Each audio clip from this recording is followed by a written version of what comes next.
Doctor, நேற்று ராத்திரி உங்களுக்கு கொலை செய்ய வந்த அந்த முகமொழி திருடனோட காலடியை போட்டு அமைச்சிருந்தீங்க. அதை நாங்க பிரிண்ட் போட்டு பார்த்தோம்.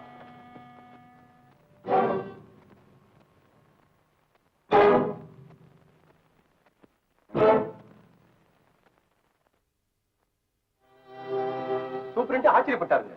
ஏன் இத பாருங்க. இவனேதான். இவனை முன்னமே தெரியுமா? ஏன் டாக்டர், களக்காட்டுல இவன் ஒரு பெரிய கொள்ளக்காரன், கொலைக்காரன். அவனோட ஒரு கூட்டமே இருக்கு. போலீஸ் கண்டுபிடி தாங்க முடியாம இப்ப இந்த பக்கம் வந்திருக்காங்கன்னு கமிஷனர் சொன்னார். ஆளே அடையாளம் தெரியாத அளவுக்கு உடம்பு பெருசு பண்ணிக்கிட்டு இருக்கான். கொலைக்காரன். ஆமா, அவன் என்ன ஏன் கொலை செய்ய வரணும்? டாக்டர், இங்க நடந்த கொலையும் கொள்ளையும் கண்டுபிடிக்க நீங்க முயற்சி பண்ணிருக்கீங்க. அதோட அவங்க ஆட்கள் உங்களுக்கு அடையாளம் தெரிஞ்சு போச்சு. அதனால நீங்க இருந்தீங்கன்னா என்னைக்கு ஆபத்துன்னு நினைச்சு உங்களை கொலை செய்ய வந்திருப்பான். டாக்டர், இது சம்பந்தமா சூப்பரண்ட் கூட தனியா பேசணுங்கிறார். எப்ப வரீங்க? இன்னைக்கு சாயந்தரமே வரேன். தேங்க்ஸ்.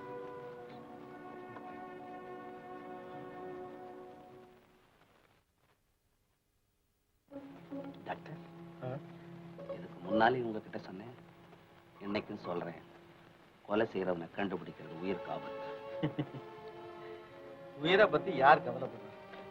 டாக்டர், இங்க ஏதாவது ரகசிய அறை இருக்குதா? இல்லையே. ஏன் அப்படி கேக்குறீங்க? ஃப்ரெண்டுங்கிற முறையில் சொல்றேன். நடந்த சம்பவத்தெல்லாம் பார்க்கும்போது நீங்க கொஞ்சம் ஜாக்கிரதையா இருந்தா நல்லதுன்னு நினைக்கிறேன். நீ ஒண்ணு ரகசிய அறை இருந்தா என்ன, பாதாள அறை இருந்தா என்ன, கொலை செய்ய வர்றவன் என்ன சுயரூபத்தோட வர்றான், எத்தனையோ அவதாரம் எடுக்கிறான், மாறு வேஷத்தோட வர்றான். எதுக்கு நீங்க ஜாக்கிரதையா இருக்கிறது ரொம்ப நல்லது.